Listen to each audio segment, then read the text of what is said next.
bado wana make some speeches. Hiyo ni Principal Kisii anaongea hapo akitupea some speeches. Kutoka hapo ndio tutaanza. Nilikwambia kwanza mechi itaanza maeneo ya saa 4. Mechi ya kwanza itaanza saa.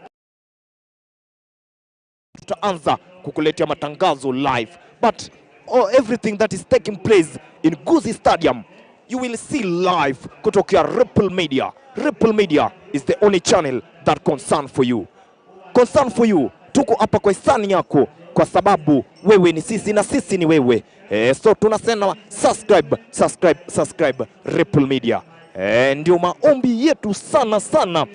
Ukisubscribe utatusaidia sana. Tena tutatuma nambari hapo. Pia unaweza tusaidia 1 2 3. Kumbuka sisi ni vijana wadogo sana. Bado hatuna mali ya kusaka kitu.